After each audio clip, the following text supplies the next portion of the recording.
Hi there, my name is Kay Moon and I'm a Western astrologer and Twin Flame channel, and this is a video about the Virgo new moon solar eclipse taking place on September 21st at 3:53 p.m. If you happen to be on the eastern seaboard of the United States, definitely check a time zone converter for your local time. This will be the Twin Flame, Divine Counterpart, Soul Connection, Soulmate, Lunar Update.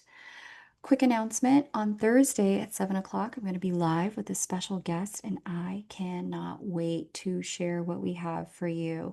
We're going to do a live chat about how to trust yourself and work with your own intuition in uncertain times. There's a lot of uncertainty unfolding as we head into the tail end of this year.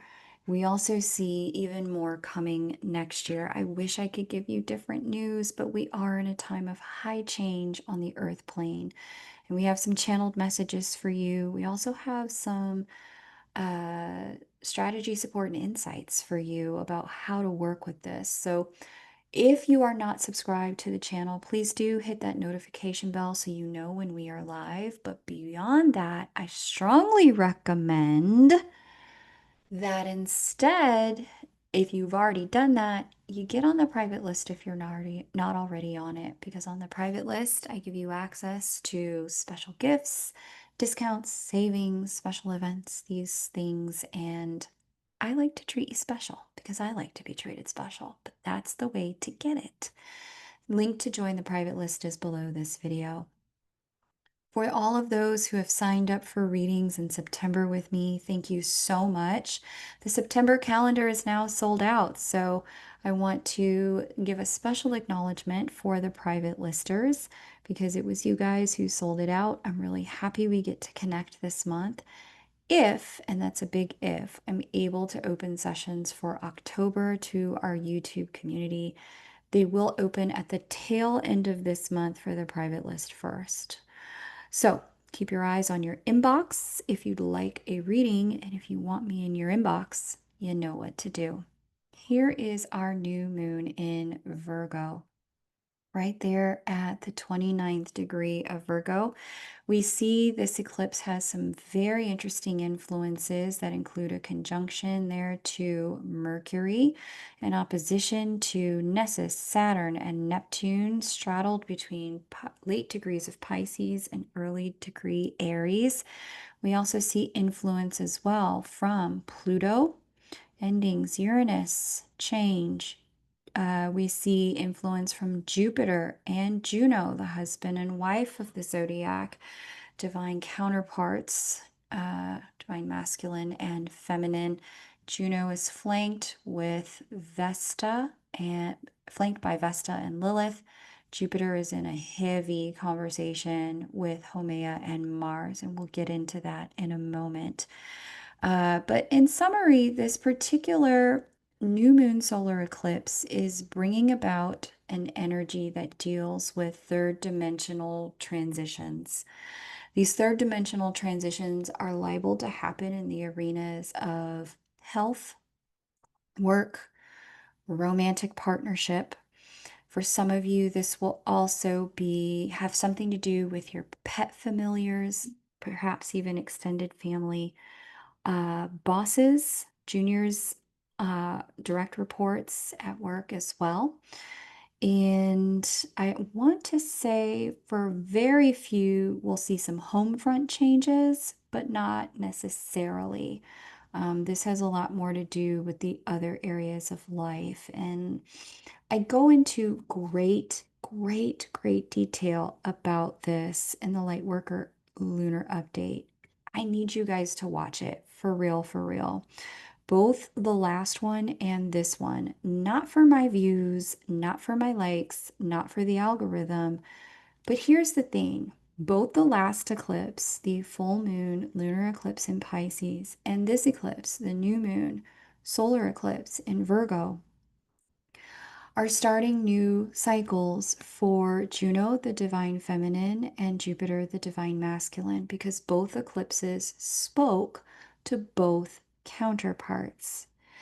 And in those lunar updates, the Lightworker lunar updates, I explained the what and why in more detail than I do here in a way that will help you look at your connection from the big picture lens. This is huge energy for the Divine Counterpart Collective overall for both Divine Masculine and Divine Feminine. So if you haven't watched the last one, and if you haven't watched this one, the Lightworker Lunar Updates, I strongly encourage you to do so.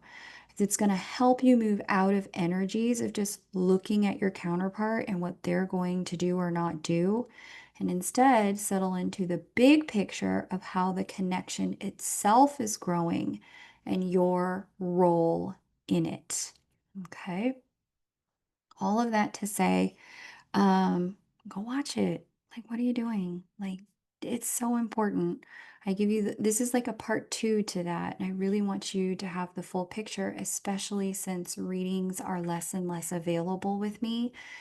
This will help you stay empowered to navigate your own journey, utilizing your own intuition here. Okay, so let's get into it. Here is Jupiter, our lovely wife, divine feminine energy of the zodiac. There she is at the 27th degree of Scorpio. She is conjunct Lilith at the 19th degree of Scorpio and Vesta at the 3rd degree of Sagittarius. Now, you guys already know I've been talking about this configuration of Juno, Lilith, and Vesta since Juno has gone direct this year. I believe that was back in July 11th. I've been talking to you guys about this every single update, how Lilith is helping her facilitate clarity about the divine will that kind of courses through her spiritual veins. Vesta is getting her in full-blown dedication to that truth. And now that she is parting ways from the two of them, it's a bit like the training wheels coming off for the divine feminine energy. There was a death transit for her while she was retrograde this year. And now she's gone direct. She's clear about what she wants, who she is. This is Phoenix rising energy in the divine feminine fields at this time. We see a sextile to the new moon solar eclipse, as I mentioned, which is in the divine feminine energetic fields, her turning over a new leaf. Both counterparts are really, but in her space, it has to do with the way she's holding her aspirations for the connection, where she wants it to go, and the behavior she's using in the 3D to get there. It also has to do with the friends related to the connection, where there are some new ones coming in to support it. And at the last eclipse, some old ones exiting out who really didn't have the best intentions in mind or in heart for the divine counterparts connections. Okay, oops, I meant to mute myself, so sorry about that. Okay, so where there are some new ones coming in to support it, you may see those new friends coming in post-eclipse. So just know that I mentioned post-eclipse activation dates in the Lightworker Lunar Update. Okay, and for both counterparts, there is a new way that they are valuing the connection and understanding the value of the connection and as such, personal behaviors. Again, that's what Virgo's all about, those routines, those rituals, those habits, those behaviors. As such, personal behaviors related to the way you interact with your counterpart or treat the connection or even speak about your connection may change with this eclipse. Now, I say this all the time, but it bears repeating here as you take in these messages. You and your counterpart both have divine feminine and divine masculine energy, so be sure you're listening to how both of you may be experiencing both energies to get to the truth of what's happening in your connection without being caught up in the blind spot of trying to apply a label of divine feminine or divine masculine exclusively to one or the other of you. Okay. Okay, back to our regularly scheduled programming. There is a certainty in the divine feminine energy fields at this time that there may not have been in the past about the path you need to take in the connection, what has to change in yourself in order to move things forward in a productive way for both counterparts. Now, based on the last eclipse and this one, this can be a period of closure or separation that shows itself before union energy can fully open, as both counterparts prepare for it, given Saturn's influence on both. Now, I spoke about that at length at the last lunar update for Twin Flames, that Saturn was speaking to both Juno and Jupiter and playing a pretty significant role in whether or not this is opening up commitment in the third dimension or making some space for separation and solo and individual journeys at this time. Okay. Uh, if the connection needs a pause so both people can get restructured correctly and plug into the connection in a way that honors themselves, honors the intensity of the love here, it will have one with these two eclipses. You'll see either a pause or a separation if that's necessary here. Now, not everyone will go through that because they're already in correct formation for where their connection needs them to be. And that could mean anything, right? But those whose connection needs an emotional, structural, and boundary reset, you're going to see that happen with these two eclipses. And I go over the time frames and activation points for this in the Lightworker lunar update, so you can track that there. Uh, Saturn is a type of energy. I'll just briefly recap since it's speaking to both Juno and Jupiter here. Saturn's a type of energy that places a demand on us for integrity. The etymological root of the word integrity is simply wholeness, integer. And if you are not able to come into the connection whole, all of you meets all of me.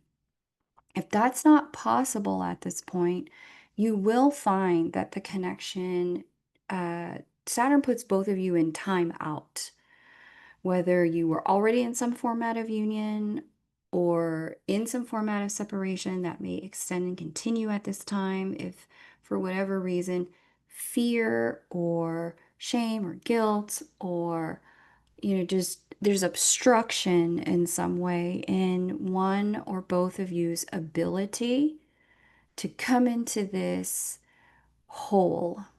If that obstruction is there, Saturn in the position he's in will say, no, no, no.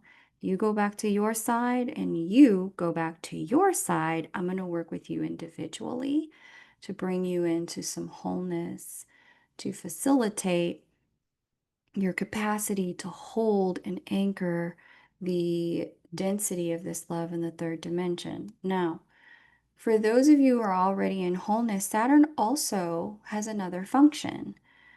Where Saturn finds the two of you fully whole, fully complete, all of you meets all of me, it's giving very John Legend. This is where we see Saturn say, time for the two of you to put a ring on it. And there's a step up, a restructuring of the connection whereby you and the other person take that next step into commitment, up leveling the connection's exclusivity, meaning you're moving off of casual friendship or we just live together planes into whatever's next for the two of you that allows the two of you to move from two into one in the third dimension. Okay, so that's really kind of Saturn's focus and function there. It'll either put a ring on it or send you to opposite corners of the ring. But Saturn rarely leaves things untouched unless things are already moving in alignment with the direction of wholeness for both people. And so I'm just really curious. You guys can drop it in the comments. Like, who's getting married? Who got a ring? Like, I know some more of you did. Some of my clients did, and it was so fun to celebrate with them. Let me know because I love to see and celebrate with you guys. And for those of you for whom this is a different type of restructuring where there is spaciousness between you and your counterpart, understand that there is divine purpose in this here and that there's nothing wrong. It's a function of these planets really attempting to support you into the elevation of your individual wholeness so that you can be in a place where all of you meets all of me. Okay. Um, Okay, so if you heard something that already resonates, please hit that like button. And if you know a friend who needs a friend, some validation here, don't gatekeep, send this to them. They may need some help understanding what's happening and why it's happening. But in addition to this, let's come out of that. We talked about Saturn there. Neptune is only helping the party. Neptune is over here saying, hey guys, like I need you to really come into the spiritual oneness that's here between the two of you. You guys know that this is more than just, some regular okey doke connection. And I need you to act like it. So that's the Neptunian component there. But we also see Juno sextile Pluto and Pallas. This is a very self-protective mechanism and a very powerful mechanism where we are seeing Juno have a new conversation with her own personal power in a new way. You may be motivated and inspired to confront your fears in the connection. You may be motivated and inspired to handle um, certain things you may have been ashamed of, certain things you may have been enraged about in your connection. You may be inspired to take some new action toward that in your personal power at present time. I want to just, encourage you all to be mindful with this so often. More so earlier, a lot of you have really grown with the channel, grown with the counsel provided here. More so earlier in the early days of the channel, I would see a lot of temper tantrums, sort of, I'm taking my power back and cutting off all communication in the comments. This sort of like the powerful thing is to block people, the powerful thing is to cut people off, ghost, the powerful thing is to um, pretend like you don't feel anything, or like you're not hurting, or like you're not impacted, this sort of thing. I beg to differ, and I lay down, if this is where you're at, I lay down the challenge for you that maybe the powerful thing is actually to say the words that you've never said in a way you've never said them, to reveal your heart, reveal that deeper inner truth that Scorpio holds so close to the vest. Maybe you share that, maybe you reveal that. Maybe the powerful thing is instead of running, you open up even more. Maybe the powerful thing is to be vulnerable in a place and in a moment where you most want to armor up. Maybe that's the powerful thing, right? You'll know what's right for you in your circumstance. I don't know you in your circumstance, but I'm trusting that you do. And I'm offering that as a way of really coming into laying yourself bare to unconditional love. That this is that journey. If you identify as twin flame, soulmate, divine counterpart, blah blah blah blah blah, pick a label, right? Um, this is a journey of really letting love guide you, not this conventional social media, pop psychology, wisdom of it's better to be alone. The separation psychology that's kind of in the zeitgeist right now. You can be sovereign while also being connected, and that is being in your power, right? Knowing that you can be connected with somebody who, may have hurt you or challenged you without needing to hide, without needing to armor up. You can be a whole person with them and be a whole person with you at the same time. It doesn't have to be me versus you, me or you. It can be me and you. Okay, so you get the idea here. That's some of the guidance here is kind of the new unconventional path forward. Because, like I said, there's just so much, and that's what Aquarius represents is unconventional. Pluto represents power. Um, there's so much in the social media zeitgeist of separation psychology out here. And I get it. There's a whole group of us who were raised in very toxic relationships, um, and need to have an understanding of when enough is enough. But there's also within that, I would say probably the majority of humans on Earth that have no idea how to take a stand for love in a way that doesn't make you a doormat and in a way that also doesn't make you a manipulator either. You don't, oh, it's not always the extremes of empath and narcissist. Okay, let me get off my soapbox and get on with these notes. Y'all get it. Hit that like button if it resonates. Here we go. We also see an opposition to Uranus in Gemini there. And this can facilitate some surprising communication, surprising actions, things you didn't see coming from within you and from within your counterpart. And this is a longer period of time that we're going to see that stretches into mid to late October with Juno in Scorpio, stretching into the early parts of Sagittarius. This is just the energy of mm, lightning. It's, the lightning that hits the Tower card in the tarot. It's the energy of like the hand of the divine really kind of reaching into you, your connection, and your counterpart and saying, we got to shake things up, especially where you've been in ruts and things are not working.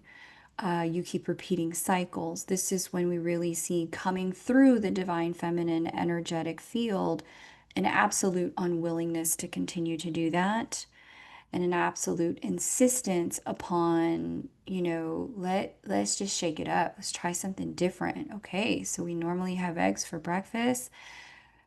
F it. Let's have eggs for dinner and let's have lasagna for breakfast. How about that? This sort of thing. Okay.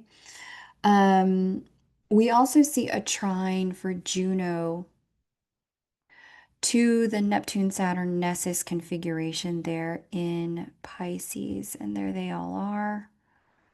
Nessus, Saturn, Neptune is there in Aries. This is going to facilitate a restructuring of the boundaries in the connection, marriage, living together, recommitment ceremonies, vow renewals. They can all happen here. So, two can leaving third parties, taking a break, breaking up, divorces, all of it's possible given the mechanics of the way Saturn works in our lives. We see a square to Venus here inside of early degrees Virgo, but if you just scooch back late degrees Leo, we would see that be a square for Juno. Now, this can facilitate challenges in commitment versus where the heart in versus where the commitment is versus where the heart is for the divine feminine energy fields. This can be with a partner who is not the counterpart, but with the counterpart. So like I think some of you call it a karmic, that sort of thing. Where it's like my heart's over here, but my body's over there, and that sort of challenge. Um, This can also be the sort of thing where it's like, I need to do some things for me, but the connection, the current structure of the commitment demands that I don't do things for me and I do things for us. and that's not working for me anymore. I need to be more self-inclusive here, right? And so there's a tension here between commitment being fulfilled and self-love. Apply that how it applies to you in your situation.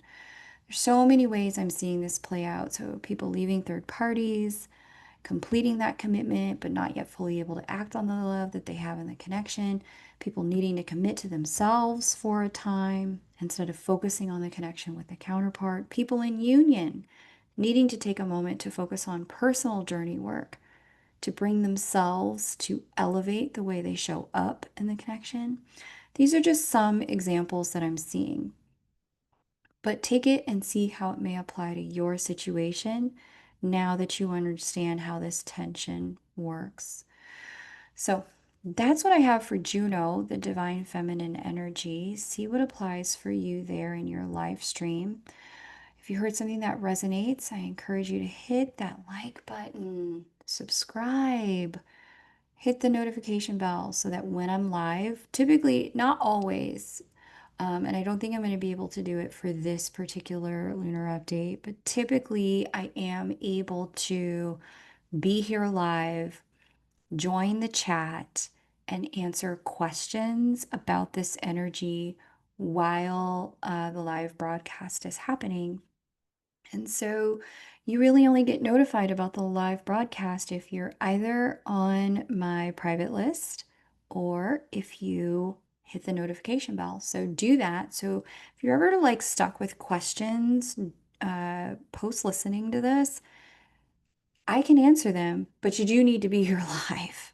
So that's a good reason to do that. Let's talk about Jupiter, our divine masculine energy. And I encourage you, if you have been really in the old paradigm of they are the divine masculine, I am the divine feminine, or vice versa in your situation, I encourage you to really listen for where divine masculine energy is playing out for you in your life. Look for the union in you so that it can start to show itself outside of you in the third dimension as well. Okay. Now we see Jupiter at that 21st degree of Cancer sextile this new moon in Virgo solar eclipse. This is a new beginning in the connection for our divine masculine energy. Definitely recognizing nuance and detail about the connections unfoldments that you may not have seen before. You may not have realized certain things about the way your partner operates, or the way the energy in the connection works, or the way you operate. But now you're starting to see patterns. They're starting to get very clear to you, especially emotional patterns. And you'll be making decisions accordingly now that these patterns are illuminated to you. This will be especially true where there have been previous emotional suppressions or emotional avoidance. Both this eclipse and the last one will bring the emotions to the surface in an unignorable way, forcing the hand of change in both divine masculine and feminine energy fields, but especially in divine masculine fields. There is a demand because of Saturn's position to get congruent in the third dimension with the emotions that have shown themselves. Now, whether that's love, resentment, feeling at home with a person, fear, emotions of all sorts contain messages for us about where we're at with the rendering of our third dimensional reality so that we can make needed changes to move where we want to go. Because the divine masculine is in Cancer, the emotions will be unignorable on the divine masculine energy side of the equation and demand some correlate behavioral change, which you'll see if you're in some format of union or at least communication. Now, some of you may find that this is an energy that brings you and your counterpart into union and communication. But where the emotions are more in, some of the shadow, it's giving feedback from pain points. that's uncomfortable to receive, like, I really need to take up more space in this connection. I feel unseen and I don't like it. Or I need to provide more boundaries and structure to guide this connection. It feels like anything goes and I feel disrespected and not considered. Or I need to inquire more about my partner in this connection. I feel like it's one sided and I wonder if I'm in this alone. This is where some nervous system regulation, some self soothing can come in handy as you navigate what you're feeling and then build toward constructive change.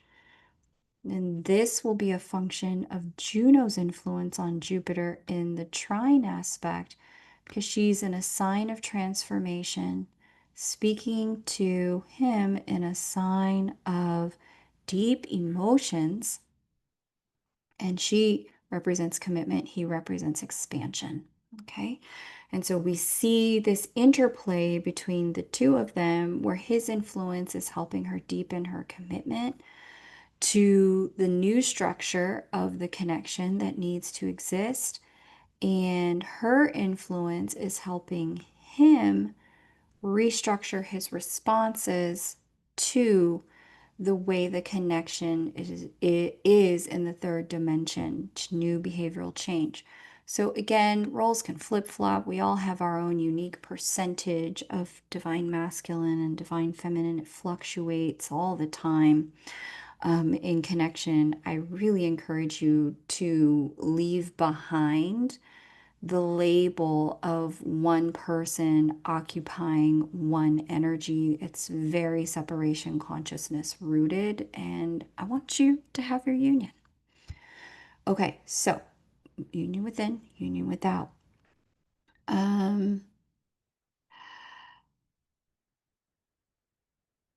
we also see Jupiter in a square to Mars here. Mars is conjunct the creation goddess Haumea there. At the tail end of the Libra Scorpio zodiac signs. This is going to facilitate motivation to start a new relationship pattern. Mars is in our relationship sign, which is Libra, and cooperate and collaborate in a new way. That's Homea's influence. There will be some challenges getting the pieces to work and come together, given that this is a square. And there could be some missing clarity that will come through in mid-October. I talked about this in the Lightworker Energy Update, but the motivation to move and shift does come now. Be careful not to overcorrect in this energy. Jupiter's mundane influence on Mars by square can see us doing the most and going way too far and then needing to walk it back, which can be difficult in this energy. So if you're not sure, take some measured steps one at a time rather than drastic change. Unless, and here's the caveat, you've known for a long time that something needs to shift and you've already done the small steps, then this energy is ripe for bringing it all together in one final big swing. Perhaps the two of you have been around the block about going to therapy or coaching together, and now you just decide to get it on the schedule and do it.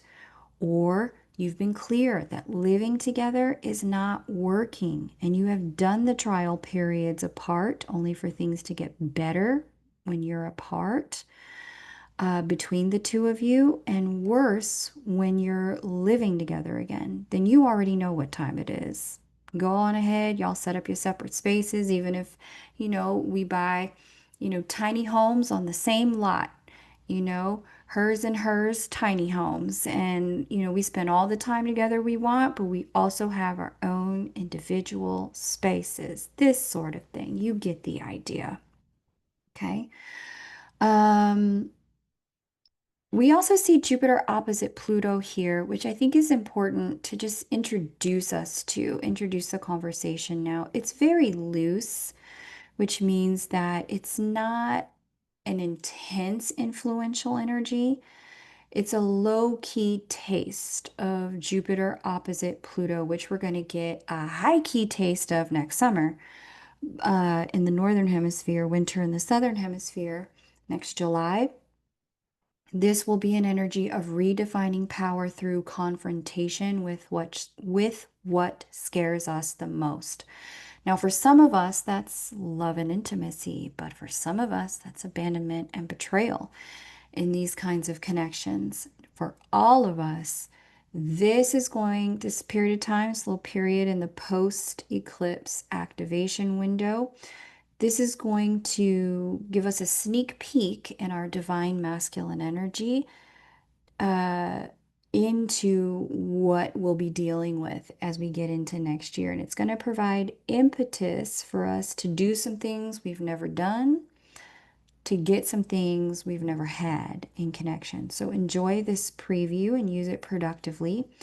There's a real opportunity to use this for the benefit of elevating the connection through releasing emotional and ego attachments that may have blocked the fullness of the love showing itself here in the 3D and softening to the true unconditional nature of the love that's here. But I want to be clear, this is going to be a choice. Pride or love, others or the connection, our individual emotions or the emotions of everyone but us. That's oppositional energy. It's tension, but constructive tension now that you understand its humbling nature and what it's trying to help us do. Lastly, we'll see a square from Jupiter to this Chiron Eris configuration.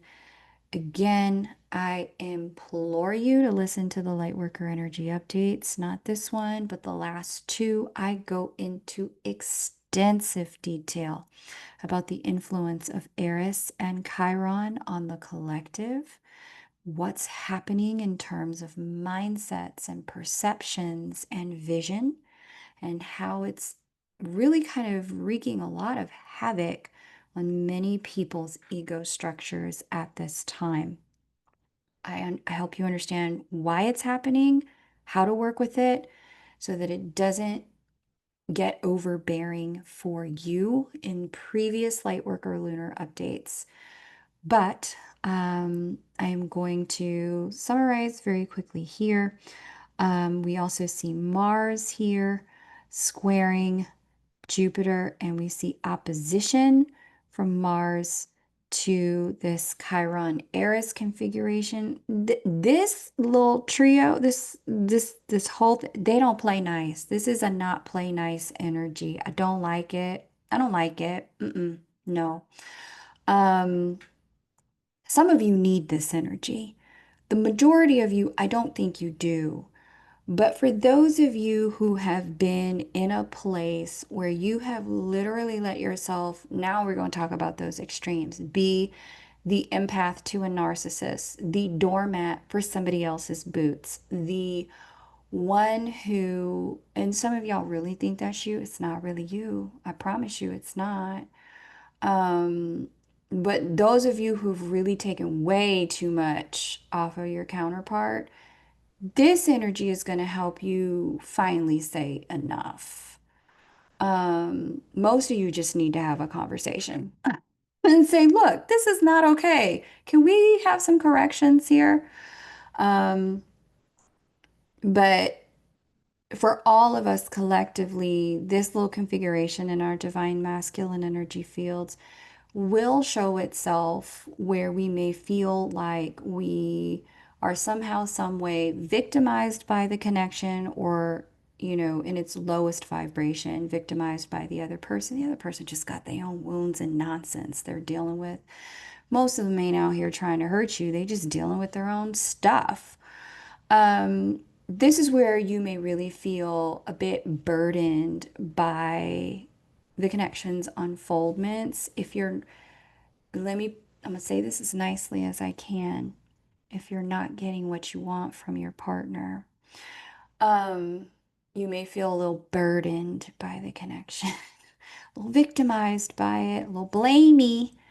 Um, and I want to really encourage all of us, myself included, right? I want to encourage all of us to take a pause and really step back and look. Like, Are you really a victim here? Like, have you really been done so wrong? Like, somebody really had it out for you in the connection? Or are you and your person just simultaneously working through a lot of wounded past stuff and just your wounds are locking horns and you're just re-stimulating each other's stuff and need to take a pause and deal with self so that you can get to a higher level way of treating the love that's here. A moment of honesty is necessary here because one of the things that can happen with Jupiter's expansion, speaking to Mars's willingness to take action on Chiron and Eris's insistence that we've been done so wrong and so dirty, is that there can be a massive overcorrection here, a massive, um, like, I'm going to take an action that I feel like brings things back into balance, only to really regret it as Jupiter and Mars shift positions, and they will. Um, so tread gently, be gentle with yourself, self-compassion, self-compassion, self-compassion. If you need to take a beat before you can have a constructive conversation, do. As you already know, whether you identify in some format of union or separation, this connection ain't going nowhere. There's time. You got time. You still breathing? They still breathe. There's time. You have time to sort through this. Take a breather. Really take a look at your own wounds, your own hurt, what got activated, what is activated, and do some self nourishment.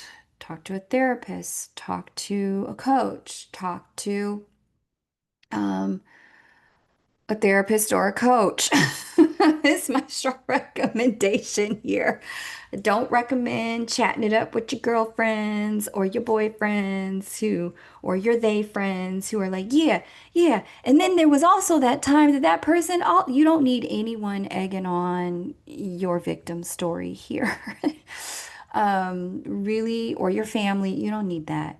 Just talk to a professional who can really help you identify the roots of things that may have been stirred up with Jupiter square Chiron and Eris. This definitely speaks to some ego wounds here, some ego bruising here. And with Jupiter in the sign of family, there's likely some childhood stuff that has come up in the pre-eclipse activation dates leading up to this moment. So, yeah, that's how I recommend working with this energy.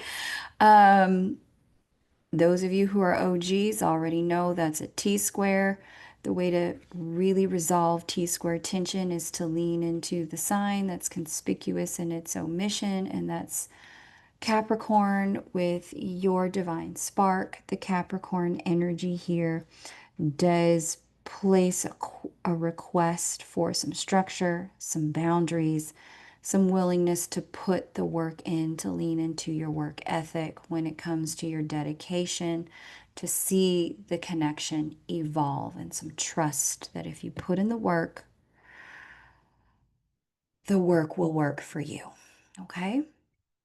So, in closing here, I want to mentally prepare those of you in connection who, it's not definitively union and it's not definitively separation. You're in some state of uncertainty or limbo, which I think is a lot of you here on this channel because of the nature of this eclipse's involvement with Saturn and Neptune and both counterparts, right? By trine here. There's, oh boy, there's some intensity here. I want to be clear, what has begun at this eclipse is very likely to last for a while. at the minimum until Saturn goes direct, which will be November 28th. So we're talking about December, and potentially much longer if there's some any intentionality for it at this time. So again, that's what I was really saying, like be careful with overcorrecting here. You, especially if you are the kind of person who is carrying a victim story about your connection and recognizing, okay, things do need to change, but I don't need to go into cutoff mode in order to change them. I can have a conversation. I can stay connected to me while staying connected to them. Okay. Especially if what you want is some format of union. Um, if there's some intentionality to the changes made at this time, they can be used for good, such as like quitting an addiction or leaving a toxic work environment or a toxic relationship. But this space and time will ultimately be constructive for the connection, even if it's uncomfortable in the present time, if you choose to be intentional about how you use this energy and don't let yourself get pushed around by it. Okay, so that's my advocacy, that's my counsel for you. I wish I could say you could book a reading, but if you're looking for a reading, the best thing to do is get on the private list. The link to do that is below this video. If readings reopen for October, it will be available to the private listers first, and like they did in September, it may sell out. And I don't want to leave you hanging, but I also want to encourage you to get what you need, and the way to do that would be to be on the list, okay? Like, share, subscribe, all the good stuff. You know how the algorithm works. Y'all want to keep me employed. I want to keep doing this. And I will see you at the next lunar update and on Thursday at 7 o'clock Eastern Time. That's Miami, Florida time. If you're going to join me for this special conversation that I'm having with a very special to me guest about how to navigate uncertain times, given that we have a lot more of them coming. Thank you all for being here. It's my honor, privilege, and pleasure to do this with you at every new and full moon. Take great care and bye for now.